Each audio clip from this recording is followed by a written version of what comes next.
Tahun 2017, sebut saja namanya Vina. Vina adalah seorang perempuan cantik, berusia 25 tahun pada saat itu.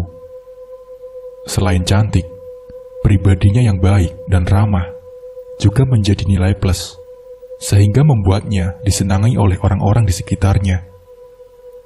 Vina saat itu bekerja di sebuah salon kecantikan di suatu daerah yang berada di Kalimantan Selatan bersama sepupunya yang bernama Riris. Riris ini merupakan sepupunya Vina yang baru saja datang dari Sulawesi di awal tahun 2017 itu, dan sekarang dia tinggal bersama keluarga Vina di sana. Keluarga Vina sendiri sudah cukup lama tinggal di Kalimantan, dan ayahnya Vina sendiri pun sudah memiliki usaha di sana. "Betah kamu tinggal di Kalimantan?" tanya Vina pada Riris. "Betah? Hanya saja kadang-kadang aku rindu pada orang tuaku, Vin," jawabnya. Mendengar jawaban dari sepupunya itu, Vina langsung memeluk dan menghibur Riris. Mereka berdua sangat dekat dan saling menyayangi. Tak ada rahasia di antara keduanya, termasuk tentang percintaan. Namun Riris tidak terlalu menyukai kekasih Vina yang bernama Ahmaji, atau yang biasa disapa Aji tersebut. Entah karena apa, tapi yang pasti, Riris tidak menyukai lelaki itu, meskipun pada saat itu, Vina dan Aji sudah resmi bertunangan. Aji sendiri merupakan anak yang terpandang, yang berasal dari Kalimantan Tengah. Saat ia berpacaran dengan Vina, Aji tengah berkuliah di daerah Kalimantan Selatan. Usia mereka selisih 3 tahun, dan Vina lebih tua usianya dibandingkan Aji. Menurut dari cerita Vina, saat pertama kali ia kenal dengan Aji, waktu itu Aji tengah berada di daerah tempat Vina bekerja, dan saat itu Aji yang tengah menemui beberapa temannya potong rambut ke salon, tanpa basa-basi menggoda Vina. Awalnya Vina tak merespon, dan malah terkesan tak suka dengan keberadaan lelaki itu. Namun Aji tak putus asa. Ia bolak-balik ke salon tempat Vina bekerja, hanya untuk mencari perhatian dari Vina. Aji bahkan sampai rela mengeluarkan banyak uang untuk mengajak orang-orang yang ia temui potong rambut ke salon Vina. Begitu banyak perjuangan Aji untuk mendapatkan perhatian Vina. Dan iya, perempuan mana yang tidak akan meleleh jika ada lelaki yang memperjuangkannya sampai sedemikian rupa. Vina akhirnya mulai luluh dan mau berteman dengan Aji. Saat Aji kembali berkuliah pun, ia selalu memberi kabar hampir setiap menit pada Vina. Dan 2 minggu sekali, dia selalu berusaha untuk menemui Vina, meskipun jarak antara kota mereka tinggal cukup jauh. Tepat 4 bulan berkenalan dan menjadi teman, Aji mengutarakan rasa cintanya kepada Vina. Dan tentu saja, Vina tak menolak, karena ia pun sudah jatuh hati kepada Aji. Orang tua Vina pun tampaknya menyukai Aji, dan Vina juga diperkenalkan Aji pada orang tuanya yang pada saat itu datang ke Kalimantan Selatan. Meski hanya perkenalan biasa, orang tua masing-masing belum bertemu muka. Kedua orang tua Aji sangat baik pada Vina. Dari perlakuan dan sikap kedua orang tua Aji, sepertinya mereka juga menyukai Vina. Tepat 8 bulan berpacaran, Aji pernah menghilang tanpa kabar, hingga membuat Vina gelisah dan takut sesuatu terjadi pada kekasihnya itu. Tidak adanya kabar dari Aji membuat mood Vina hancur. Ia jadi tak fokus dalam banyak hal. Bahkan untuk bekerja pun ia merasa malas. Dan tidak disangka, tepat beberapa hari setelah Aji menghilang tanpa kabar itu, ia datang bersama orang tuanya ke rumah Vina. Ia membawa banyak kejutan untuk Vina, apalagi di saat orang tua Aji mulai berbicara ke arah hubungan antara Aji dan Vina. Bahkan mereka juga menanyakan apa saja yang dipinta oleh keluarga Vina, karena keluarga Aji tahu bahwa keluarga Vina bukan orang asli orang Banjar. Keluarga Vina pada saat itu sangat kebingungan, karena kedatangan Aji dan keluarganya tersebut sangat mendadak tanpa memberi kabar terlebih dahulu. Namun usut punya usut, rupanya Aji lah yang tidak memberi kabar pada Vina. Padahal sebelumnya, kedua orang tua Aji sudah mewanti-wanti pada Aji agar ia terlebih dahulu memberitahukan pada Vina akan rencana kedatangan mereka, supaya Vina dan keluarganya bisa bersiap-siap. Mendengar pengakuan Aji tersebut, orang tuanya hanya bisa geleng-geleng kepala. Bahkan saking gregetannya, Vina sampai mencubit Aji beberapa kali, hingga kekasihnya itu meringis kesakitan. Akhirnya setelah dibicarakan panjang lebar, keluarga Vina pun menyetujui tentang pertunangan keduanya terlebih dahulu.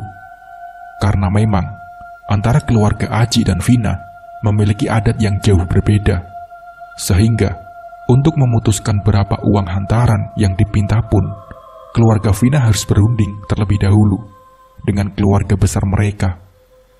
Jadi malam itu, hubungan antara Vina dan Aji sementara waktu hanya diikat dengan sebuah cincin emas. Dan untuk selanjutnya, keluarga Vina akan segera memberi kabar pada tanggal yang sudah dijanjikan pada malam itu antara kedua belah pihak. Perbedaan adat dan suku tidak membuat kedua keluarga mundur. Keluarga Vina dan Aji membawa adat mereka masing-masing, termasuk jumlah uang hantaran yang dipinta oleh pihak keluarga Vina. Keluarga Vina meminta uang hantaran sekitar 50 juta rupiah, dan oleh keluarga Aji, permintaan uang hantaran itu langsung disetujui.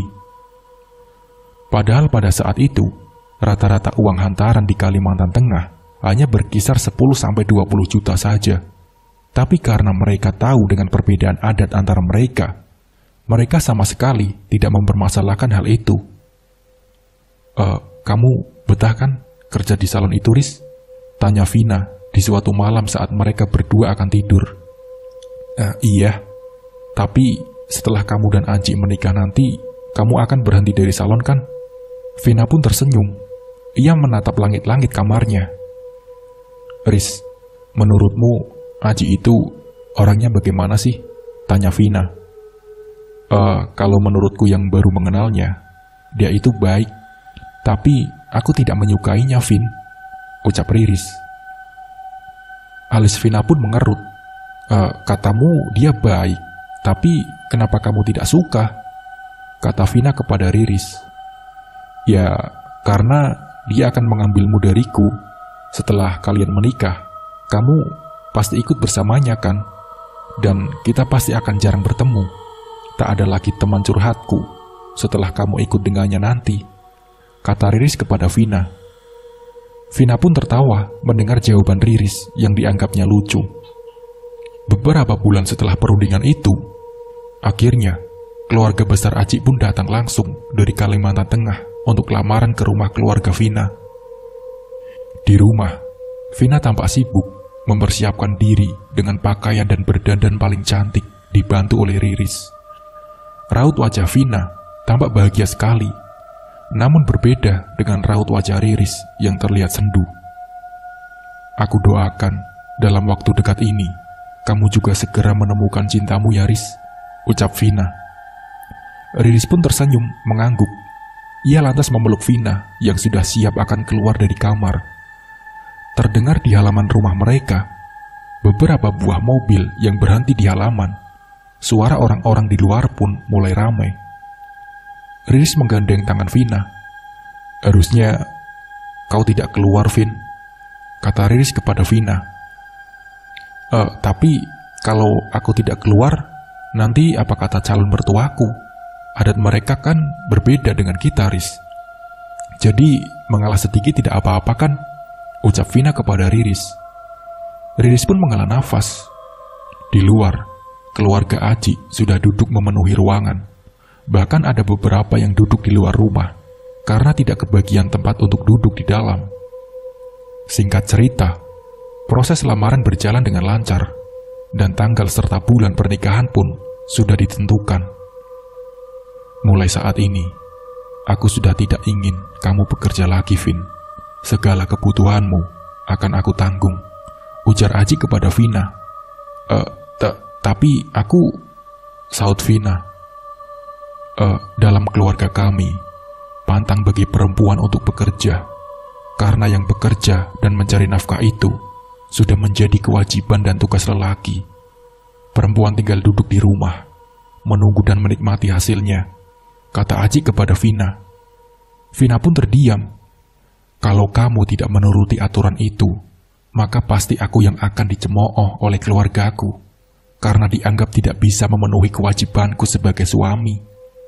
Aku tahu kamu seorang wanita mandiri, tapi dalam hal ini, tolonglah, turuti apa kataku, Vin, lanjut Aji. Vina menghela nafas panjang, lalu kemudian ia tersenyum dan mengangguk.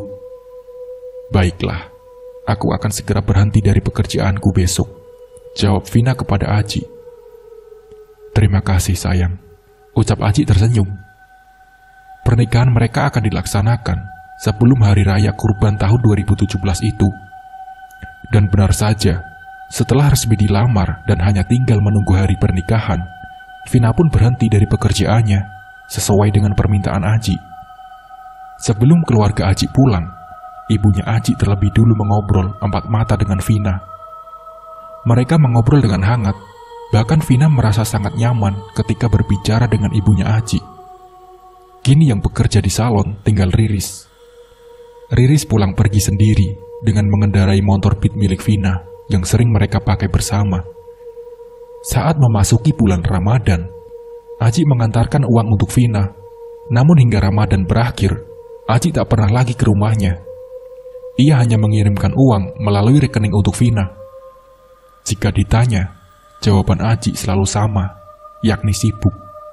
Tapi Vina tak curiga, karena memang Aji selalu berkabar padanya. Di rumah, Vina hanya menghabiskan waktu di depan TV dan HP. Sesekali mengobrol bersama kepada orang tuanya, yang juga terkadang sibuk di luar. Apalagi Riris. Sepupunya itu sangat sibuk. Apalagi di akhir-akhir Ramadan seperti ini, pasti banyak job sana-sini. Seperti malam itu, Riris menelpon Vina untuk memberi kabar. Halo Vin, aku tidak pulang malam ini, karena aku akan keluar kota bersama bos, ujar Riris. Vina menghela nafas panjang.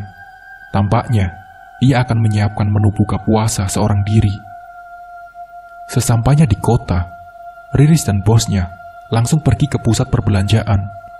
Riris pun tertegun ketika melihat seorang laki-laki yang sangat ia kenal tengah bergandengan dengan seorang wanita. Wanita yang entah siapa, Riris pun tidak mengetahuinya. Kenapa, Riz? Tanya bosnya ikut menatap ke arah yang dilihat oleh Riris. Loh, itu bukannya calon suaminya Vina ya? Tanya bosnya kepada Riris. Sama siapa dia itu? Kok mesra sekali? Gumam Riris. Riris menggelengkan kepala.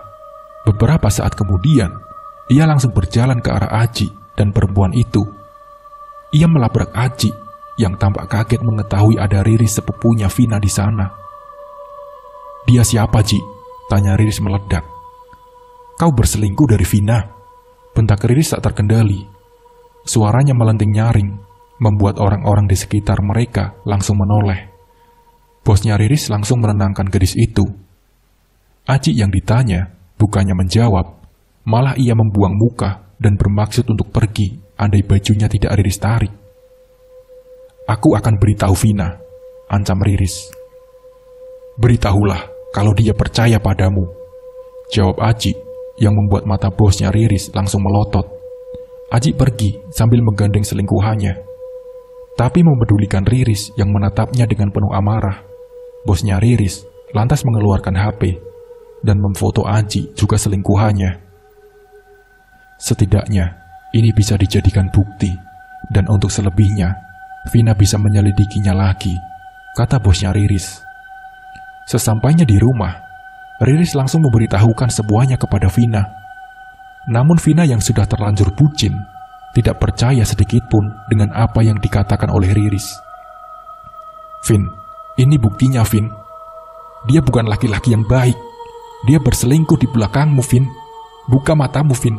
Lihat ini baik-baik, bentak Riris. Foto apa sih, Riz? Mukanya saja tidak jelas. Bulan puasa ini perbanyak beramal, Riz. Jangan malah memfitnah calonku, kata Vina kepada Riris. Allahu Akbar. Kamu bilang aku memfitnah?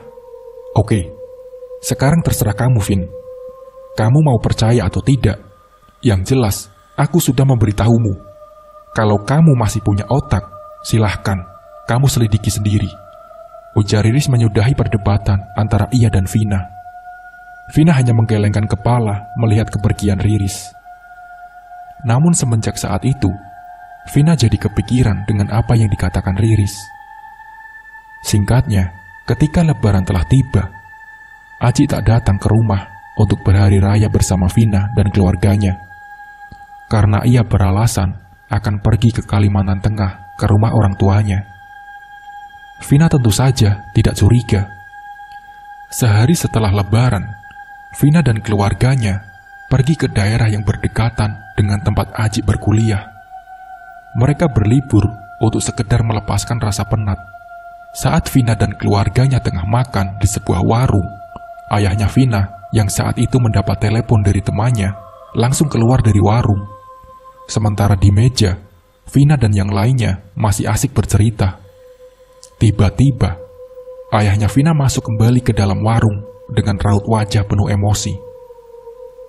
"Vina, apa benar Aji pulang ke kampung?" kata bapak Vina.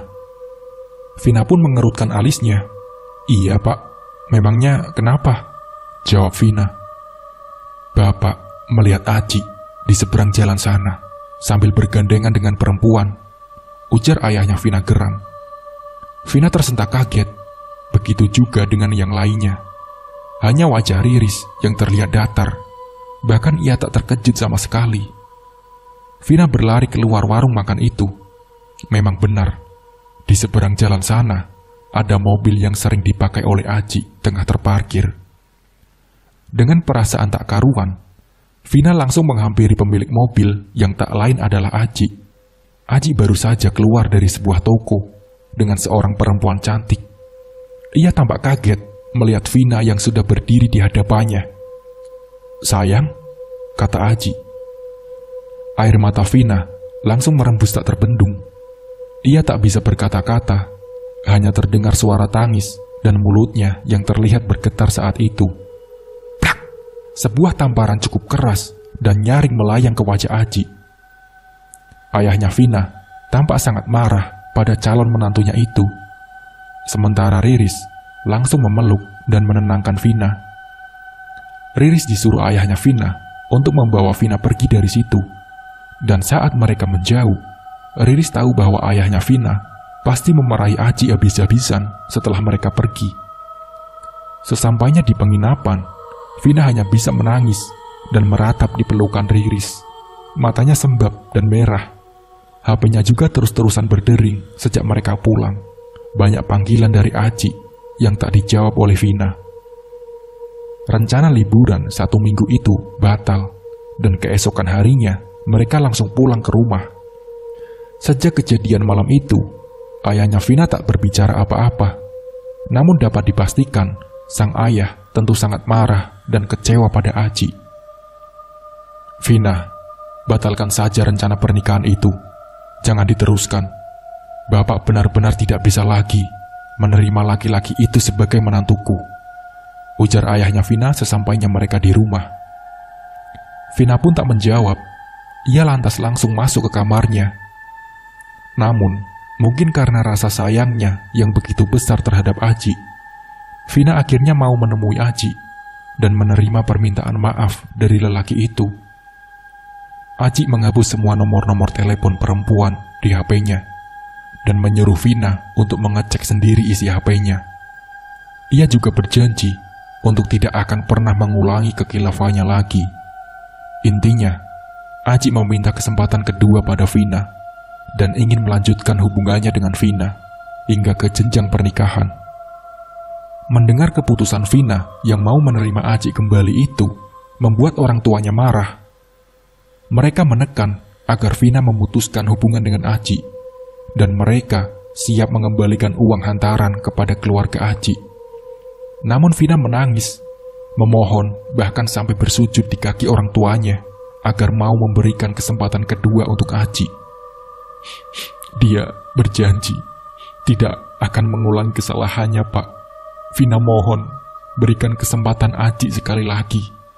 Dan kalau dia mengulanginya lagi, Vina janji akan langsung memutuskan hubungan dengannya, isak Vina sambil memeluk kaki ayahnya. Hati ayah mana yang tega melihat anaknya memohon-mohon seperti itu? Akhirnya dengan berat hati, orang tua Vina mau menerima permintaan maaf Aji. Dan benar saja, setelah kejadian itu, Aji benar-benar berubah di mata Vina.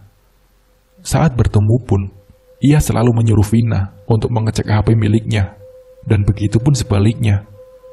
Namun pada suatu hari, saat Aji tengah membantu ayahnya Vina di luar rumah, ada sebuah pesan masuk dari kontak bernama Haji Duan di HP milik Aji.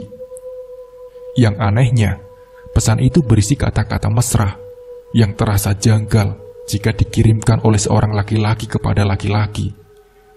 Vina berusaha mengabaikan pesan itu, namun semakin diabaikan, Vina menjadi semakin kepikiran. Akhirnya, dengan berat hati, ia menelpon nomor tersebut. "Siapa sayang?" tanya Aji yang baru saja masuk. "Haji Daun," jawab Vina dengan bibir suara bergetar. Wajah Aji terlihat kaget. Ia langsung mengambil HP-nya dari tangan Vina. "Oh, ini pamanku dari Marabahan, sayang." Tapi kenapa suaranya perempuan? Dan isi pesannya juga mesra sekali," kata Vina kepada Aji. Aji pun terdiam. Mungkin itu tadi si Milah, anak pamanku. Dia itu iseng sekali, sayang," jawab Aji terbata-bata. Aku kira kamu sudah berubah. Tapi rupanya benar kata ayahku. Pengkhianat sepertimu memang tidak bisa dimaafkan," teriak Vina marah. Sayang, aku bisa jelaskan kok. Tolong, aku mohon dengarkan dulu. Ini, aku telepon sekarang juga nomornya. Biar kamu tahu kalau nomor ini memang milik pamanku, ujar Aji. Namun Aji tak juga menelpon nomor itu. Ia malah berusaha membujuk Vina. Padahal saat itu Vina ingin pembuktian dari Aji. "Teleponlah kalau memang benar," tantang Vina. Tampak sesekali saat itu Aji ragu-ragu. Namun akhirnya ia telepon juga nomor itu, namun volumenya dikecilkan. "Loudspeaker, coba," kata Vina. Dan saat di loudspeaker, suara di seberang telepon masih sama, yaitu suara lembut seorang perempuan yang memanggil Aji dengan panggilan sayang. "Mila, jangan bercanda lagi ya. Candaanmu bikin aku dan calon istriku bertengkar." "Ah, maksud kamu apa sih, Yang?" "Mila? Mila siapa? Kamu lagi bercanda ya?" ujar suara di seberang telepon. Vina tersenyum sinis. Dari sudut matanya keluar air bening. "Mulai saat ini, hubungan kita sudah berakhir," ucap Vina bergetar. Aji tampak kacau. Ia mencoba menahan langkah Vina yang akan keluar dari rumah. "Loh, kenapa, Vin?" tanya ayahnya. "Kalian benar, aku bodoh. Mau-maunya percaya dan memaafkan laki-laki anjing seperti ini. Aku kira dengan maaf dan kesempatan yang kuberikan, dia akan berubah. Tapi ternyata..." Kata-kata Vina terhenti. Air matanya semakin deras mengalir. Ayahnya Vina yang mendengar ucapan putrinya itu langsung menghela nafas panjang. Wajahnya memerah, menahan amarah. Namun ia tak mau melakukan apapun terhadap Aji. Ia membiarkan Vina yang mengambil keputusan selanjutnya. "Vin, aku minta maaf, Vin," ujar Aji. Namun Vina tak menggubris permintaan maaf dari Aji. Ia terus masuk kembali ke dalam rumah dan mengunci diri di dalam kamarnya. Dapat ia dengar ayahnya yang menyuruh Aji untuk pulang dengan nada marah.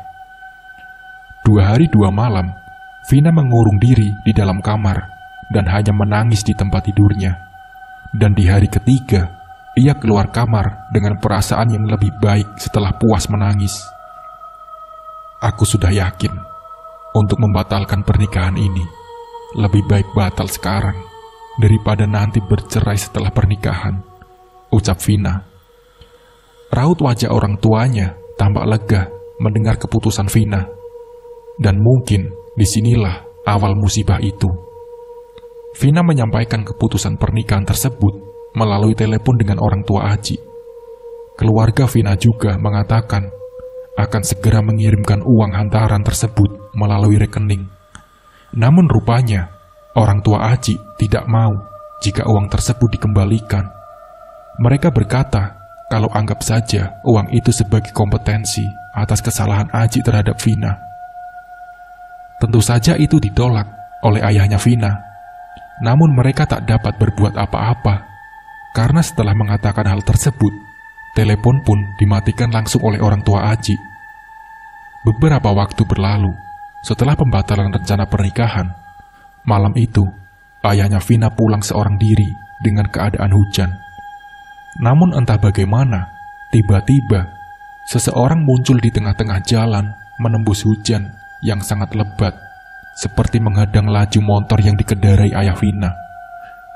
Karena jalanan yang terlalu licin disebabkan hujan, saat berusaha mengelak agar tidak menabrak orang itulah, akhirnya membuat motor ayah Vina terjatuh.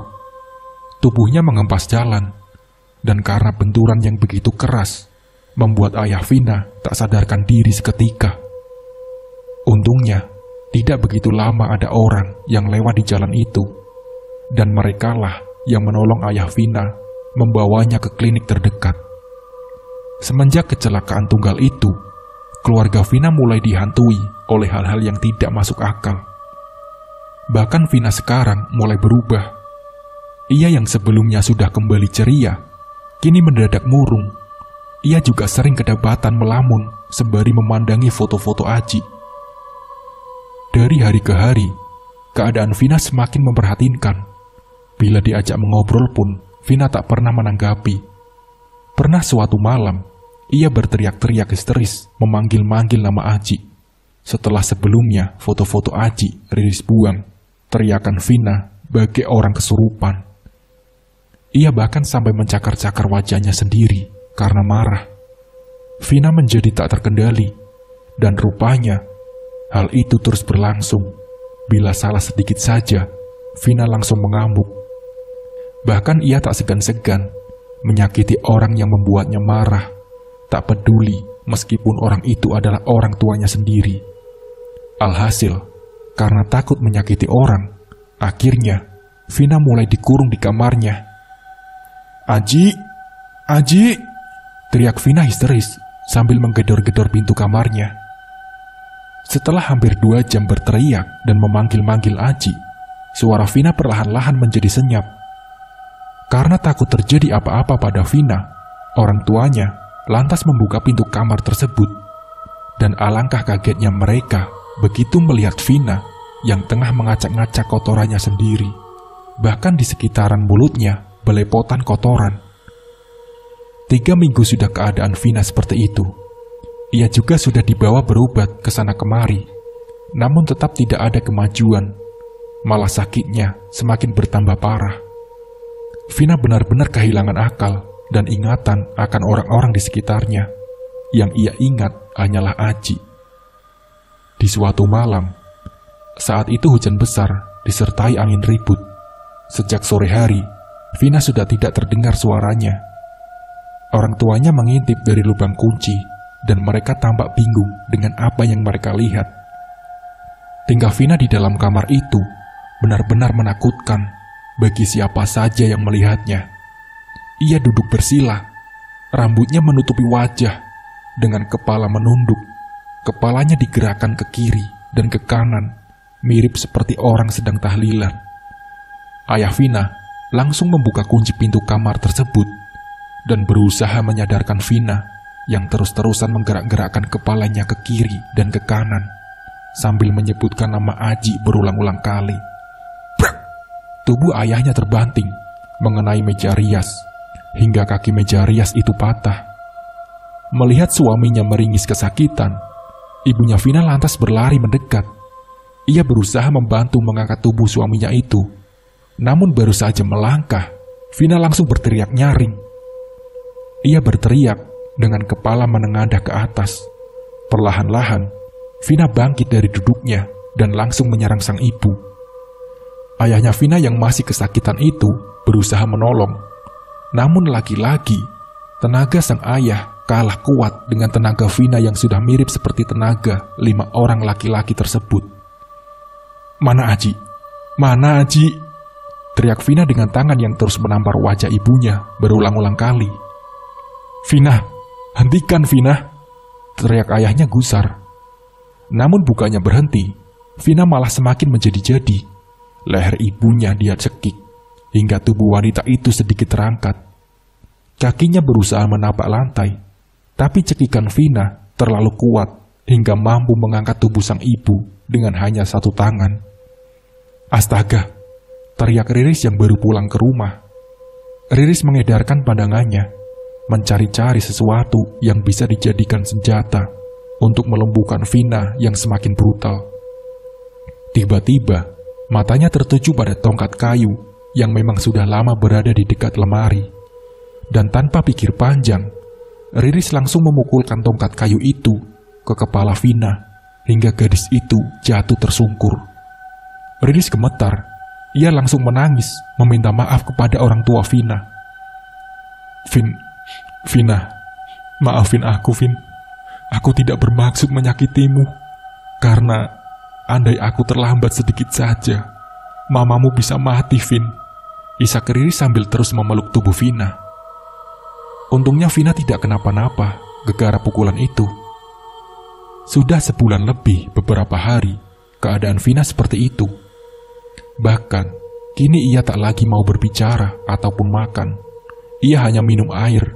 Itu pun air yang diminum bukan sembarang air, melainkan air pipisnya sendiri.